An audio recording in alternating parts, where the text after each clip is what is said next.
മറുനാടൻ ഷാജൻ സാറിനെ പൊളിച്ചടുക്കി രാഹുൽ ഈശ്വർ. ഗാന്ധിജി സ്വാതന്ത്ര്യ സമരം ചെയ്തതുകൊണ്ടല്ല ഇന്ത്യക്ക് സ്വാതന്ത്ര്യം കിട്ടിയതെന്ന് ഈ ചരിത്ര നിഷേധമാണ് തീവ്ര വലതുപക്ഷ മസ്തിഷ്ക ജ്വരമായി മാറുന്നത്, അല്ലെങ്കിൽ മാറ്റപ്പെടുന്നത്. ഇത് ചരിത്ര നിഷേധം മാത്രമല്ല, സ്വാതന്ത്ര്യം കിട്ടിയ ദിവസങ്ങളെ ഓർമ്മപ്പെടുത്തുന്ന സമയങ്ങളിൽ രാഷ്ട്രപിതാവിനെ കളിയാക്കുകയും കൂടി ചെയ്യുന്നതിന് തുല്യമാണ്. ഇതിൽ രാഹുൽ ഈശ്വർ മറുനാടന്റെ കരണത്ത് അടിക്കുന്നത് പോലെയുള്ള വാചകങ്ങളാണ് പറഞ്ഞിരിക്കുന്നത്. എന്റെ പ്രിയപ്പെട്ട ഷാജൻ സാറിന്റെ ഈ വീഡിയോ ഇന്ന് നേതാജി സുഭാഷ് ചന്ദ്രബോസ് കണ്ടിരുന്നെങ്കിൽ അങ്ങയെ വെറുതെ വിടില്ലായിരുന്നു. ഇന്ത്യൻ സ്വാതന്ത്ര്യ സമരത്തിന്റെ നായകത്വം മഹാത്മാഗാന്ധിക്കാണെന്നും ഇന്ത്യൻ രാഷ്ട്രപിതാവ് മഹാത്മാഗാന്ധിയാണെന്നും പറഞ്ഞത് നേതാജി സുഭാഷ് ചന്ദ്രബോസാണ്. ചരിത്രത്തിന്റെ ഒരു തമാശയെ കുറിച്ച് പറഞ്ഞത് നമ്മൾ പഠിക്കുന്നതും പഠിപ്പിക്കുന്നതും ഗാന്ധിജിയുടെ നേതൃത്വത്തിലുള്ള അഹിംസ തത്വശാസ്ത്രമാണ് ഇന്ത്യ സ്വാതന്ത്ര്യത്തിലേക്ക് നയിച്ചതെന്നാണ്. വാസ്തവത്തിൽ അത് തെറ്റാണ്, പൂർണ്ണമായും തെറ്റാണ്. ഗാന്ധിജി സ്വാതന്ത്ര്യ സമരം നയിച്ചതുകൊണ്ടല്ല ഇന്ത്യക്ക് സ്വാതന്ത്ര്യം കിട്ടിയത്. ഇന്ത്യ സ്വാതന്ത്ര്യം നേടിയത് മഹാത്മാഗാന്ധിയുടെ സഹന സമരം കൊണ്ടാണ് എന്ന ചരിത്രം ഞാൻ വിശ്വസിക്കുന്നില്ല. ഭഗത് സിംഗും സുഭാഷ് ചന്ദ്രബോസും അടങ്ങുന്ന ചെറുതും വലുതുമായ അനേകം ദേശസ്നേഹികളുടെ ആകത്തുകയിലാണ് ഇന്ത്യക്ക് സ്വാതന്ത്ര്യം ലഭിച്ചത്. ഇത് ആർക്കാണ് അറിയാത്തത്? ബ്രിട്ടീഷുകാർ ഇട്ടേച്ചു പോയതാണ് ഇന്ത്യയുടെ സ്വാതന്ത്ര്യം എന്ന് വിശ്വസിപ്പിക്കാൻ ശ്രമിക്കുന്ന തലച്ചോർ എവിടെ നിന്ന് വന്നു? രാഹുൽ ഈശ്വർ അത് വ്യക്തമായി പറയുന്നുണ്ട്. തീവ്ര വലതുപക്ഷ ചിന്താഗതി അത് ആരൊക്കെയാണെന്നും നമുക്കറിയാം. സ്വന്തം രാജ്യത്തിനു വേണ്ടി ജീവൻ ബലിയർപ്പിച്ച ഒരച്ഛൻ മകനായി ജനിച്ച രാഹുൽ ഗാന്ധി പച്ചക്കള്ളമാണ് പറയുന്നതെന്ന് തലക്കെട്ടോടുകൂടി വാർത്ത ഇടുന്നതിന്റെ ലക്ഷ്യം എന്താണെന്നും എല്ലാവർക്കും അറിയാം. പിണറായി വിജയന്റെ കൊള്ളയതായ്മകളെ കുറിച്ച് എപ്പോഴും വാർത്തയിടുന്ന ഷാജസ്കറിയയ്ക്ക് മോദി ഭരണകാലത്തുണ്ടായ കൊള്ളയതായ്മയെ കുറിച്ച് വാർത്തയിടാൻ മുട്ടുറയ്ക്കും. കാരണം അവരുടെ പിന്തുടർച്ചക്കാരായി വരുന്ന ഒരു പാർട്ടിയുടെ ഷൂ നക്കിയാലേ നമുക്കിപ്പോൾ ജീവിക്കാൻ പറ്റുകയുള്ളൂവെന്ന ബോധമാണ് ഈ പറച്ചിലുകൾക്ക് എല്ലാം കാരണം. ഇന്ത്യൻ സ്വാതന്ത്ര്യ സമരത്തിന്റെ നായകൻ മഹാത്മാഗാന്ധിയാണെന്ന് ഭഗത് സിംഗ് പറയുന്ന തെളിവുകൾ നിരത്തിയാണ് രാഹുൽ ഈശ്വർ ഷാജൻ സ്കറിയെ പൊളിച്ചടുക്കിയത്. സ്വാതന്ത്ര്യ സമരത്തിന്റെ ഒരു പങ്കും വഹിക്കാത്ത തീവ്ര ഹിന്ദുത്വത്തിന്റെ തലച്ചോറിൽ നിന്നും ഉണ്ടായ പഠനങ്ങളാണ് മറുനാടനിൽ പറഞ്ഞതെന്ന സത്യം രാഹുൽ ഈശ്വർ പറയുന്നു.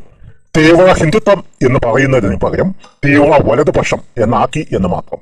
ഇത്തരം പച്ചക്കള്ളങ്ങൾ ഷാജൻ സാർ പറയുന്നതെന്നും രാഹുൽ ഈശ്വർ പറഞ്ഞു നിർത്തുന്നു. വി.ഡി. സവർക്കറാണ് ഇന്ത്യ വിഭജിക്കണമെന്ന് ആദ്യം പറഞ്ഞതെന്ന് BJP-കാരന്റെ ചാനലായ ഏഷ്യാനെറ്റിൽ ഉണ്ണി ബാലകൃഷ്ണൻ പൊളിച്ചെടുക്കുന്നത് നിങ്ങൾ കേൾക്കൂ. യഥാർത്ഥത്തിൽ ഇന്ത്യയെ വിഭജിച്ച് ഹിന്ദുക്കളുടെ രാജ്യവും അതുപോലെ തന്നെ മുസ്ലിങ്ങളുടെ രാജ്യവുമാക്കണമെന്ന് ആദ്യം ആവശ്യപ്പെട്ട നേതാവിന്റെ പേര് ഹിന്ദു മഹാസഭയുടെ സ്ഥാപക നേതാവായ വീർ സവർക്കർ. വി.ഡി. സവർക്കറാണ് ടു നേഷൻ തിയറി, ദ്വിരാഷ്ട്ര സിദ്ധാന്തം ആദ്യമായി അവതരിപ്പിക്കുന്നത്. അണ്ട് ഇന്ത്യ എന്ന് പറയുന്നത് ഹിന്ദുക്കൾക്ക് മാത്രം അവകാശപ്പെട്ട ഒരു രാജ്യമാണെന്നും മുസ്ലിങ്ങളെ പുറത്താക്കണമെന്നും അവർ വേണമെങ്കിൽ മറ്റൊരു രാഷ്ട്രം ഉണ്ടാക്കി നൽകാമെന്നും പറഞ്ഞ ആദ്യത്തെ നേതാവിന്റെ പേര് വി.ഡി. സവർക്കർ എന്നാണ്. ഞാൻ നേരത്തെ സൂചിപ്പിച്ചതുപോലെ സർവകലാശാലകളിൽ നിന്ന് ചെറുപ്പത്തിൽ തന്നെ ആളുകളെ പിടിച്ചെടുക്കുക, അങ്ങനെ ഒരു വ്യത്യസ്തമായ ഒരു ചരിത്രബോധത്തിലൂടെ ആളുകളെ കടത്തിക്കൊണ്ടുപോയി ഒരു പ്രത്യേക തരത്തിലുള്ള രാഷ്ട്രീയ നിർമ്മിതി സാധ്യമാക്കുക എന്നുള്ളതാണ് യഥാർത്ഥത്തിൽ ഈ നിർദ്ദേശത്തിന്റെ പുറകിലുള്ള രാഷ്ട്രീയം. ഗാന്ധി വധക്കേസിലെ ഗൂഢാലോചനയിൽ 9ാമത്തെ പ്രതിയായ സവർക്കർ ഇന്ന് പാർലമെന്റിലെ ഗാന്ധി ചിത്രത്തിന് ഒപ്പം എടുത്തുവെക്കുന്നവരുടെ തലച്ചോറാണ് ഇന്നത്തെ ഇന്ത്യ. ആ തലച്ചോറിൽ നിന്നും ഉത്ഭവിക്കുന്നത് ചരിത്ര സത്യമാണെന്ന കള്ളത്തരം പറയുന്നതിലൂടെ, അത് നമ്മളെ പഠിപ്പിക്കാനും പാഠപുസ്തകങ്ങളിൽ എഴുതി ചേർക്കാനും ശ്രമിക്കുന്നതിലൂടെ ഇവിടെ വൻ ഗൂഢാലോചന തന്നെ നടക്കുന്നുണ്ട്. പഠിച്ചു വരുന്ന വിദ്യാർത്ഥികൾ ഈ ചരിത്രം പഠിച്ച് നാളെ ഭാവിയിൽ ഇന്ത്യയെ കാണാവൂ എന്നാണ് അവരുടെ ലക്ഷ്യം. BJP ആയി മാറിയാൽ ജീവിതം രക്ഷപ്പെട്ടു എന്ന് തന്നെ പറയാം. കാരണം പ്രധാനമന്ത്രി വരുന്ന ചടങ്ങിൽ നടീനടന്മാരെ വിളിച്ചു വരുത്തുകയും എന്തെങ്കിലും 4 അക്ഷരം കുത്തിക്കുറിക്കുന്നവന് ഭാരത് അവാർഡാണെന്ന് പറഞ്ഞ് കേന്ദ്രമന്ത്രിയിൽ നിന്നും തിരുവനന്തപുരത്ത് വെച്ച് അവാർഡ് കൊടുക്കുക, അത് പത്രത്തിൽ പ്രസിദ്ധീകരിക്കുക, ഇതൊക്കെയായി വൻ PR വർക്ക് നടക്കുന്ന ഒരു പാർട്ടിയാണ് ഇന്ത്യ ഭരിക്കുന്നത്. PR വർക്കിന് തന്നെ കോടികൾ മുടക്കുന്ന കണക്കുകളുമുണ്ട്. ഇതിനെ തോൽപ്പിക്കാൻ ഒരു സാധാരണ പൗരന് എന്നല്ല ആർക്കും സാധ്യമല്ല. ഈ PR വർക്കിന്റെ മറ്റൊരു മുഖമാണ് വീട്ടുപേരില്ലാത്ത വോട്ടർമാരും മരിച്ചവരുടെ വോട്ടും. ഒരു വീട്ടിൽ 100 പേരുടെ വോട്ടും. ഇന്ത്യയുടെ ചരിത്രത്തിൽ ആദ്യമായി ഇലക്ഷൻ കമ്മീഷണറുടെ കഴിവില്ലായ്മ ചൂണ്ടിക്കാണിച്ചുള്ള ജനകീയ സമരങ്ങൾ നടക്കുന്നു. സുപ്രീം കോടതി വിധിയെ അട്ടിമറിച്ച് ഒരു ഇലക്ഷൻ കമ്മീഷനെ നിയമിക്കാനുള്ള അവകാശം പോലും വേറൊരു നിയമം ഉണ്ടാക്കി ഭരണപാർട്ടിയുടെ രണ്ടുപേരും ഒരു പ്രതിപക്ഷവും വെച്ച് തീരുമാനിക്കുന്നിടത്ത് തന്നെ ഇലക്ഷൻ കമ്മീഷൻ പാർട്ടിയുമായി എത്രത്തോളം അടുക്കുന്നു എന്നുള്ളത് ഏവർക്കും മനസ്സിലാക്കാം.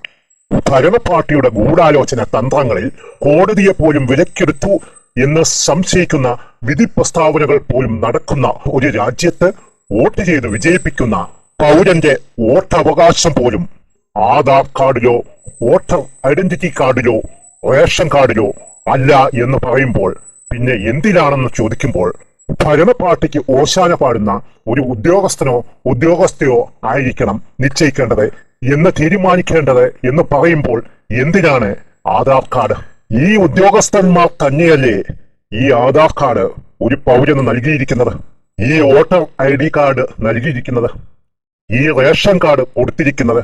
ഇന്ത്യൻ പൗരനല്ല, വോട്ട് ചെയ്യാൻ അവകാശമില്ല എങ്കിൽ എന്തിനാണ് സാറന്മാരെ ഈ കാർഡ് നിങ്ങൾ ഒരു പൗരന് കൊടുത്തിരിക്കുന്നത്? റേഷൻ കാർഡിലും ആധാർ കാർഡിലും വോട്ടർ ID കാർഡിലും വരുത്തുന്ന ഹീനമായ തെറ്റുകൾ, അതായത് എഴുതി കൊടുത്തതും പറഞ്ഞു കൊടുത്തതുമായ വയസ്സും തീയതിയും പേരും തെറ്റിച്ച് എഴുതുന്ന ഈ സർക്കാർ ഉദ്യോഗസ്ഥന്മാർ കാണിക്കുന്ന നെറികേടിന്റെ ഫലം അനുഭവിക്കുന്നത് ഇന്ത്യയിലെ ഓരോ സാധാരണ പൗരന്മാരാണ്. അത് ജനങ്ങൾ മനസ്സിലാക്കണം. ഒരു നേരത്തെ ഭക്ഷണത്തിനു വേണ്ടി പാടത്തും പറമ്പത്തും പണിയെടുത്ത് ഓടുന്ന പട്ടിണി പാവങ്ങളുടെ ജോലിയാണ് ആഴ്ചകളോളം സർക്കാർ ഓഫീസുകളുടെ തിണ്ണ നിരങ്ങി നടന്ന് കഷ്ടപ്പെടുന്നത്. ഇത് ഇന്ത്യയിലാണ് നടക്കുന്നത്. തെറ്റുവരുത്തുന്നവർക്ക് ഒരു പിഴയുമില്ല.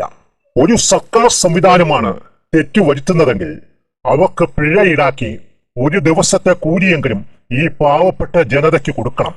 അത് ചെയ്തില്ലെങ്കിൽ നമ്മുടെ നികുതി പണം കൊണ്ട് പുട്ടടിച്ച് ജീവിക്കുന്ന ഈ സർക്കാർ ഉദ്യോഗസ്ഥന്മാരെ എന്തിനാണ് യുവമാരിയൊക്കെ വില്ലേജ് ഓഫീസിലും പഞ്ചായത്ത് ഓഫീസിലും കസേരയിൽ കയറ്റി വെച്ചുകൊണ്ടിരിക്കുന്നത്? സാർ എന്ന വിളി പാവങ്ങളുടെ വായിൽ നിന്നും കേൾപ്പിക്കാൻ വേണ്ടി മാത്രമാണോ ഇവരെ?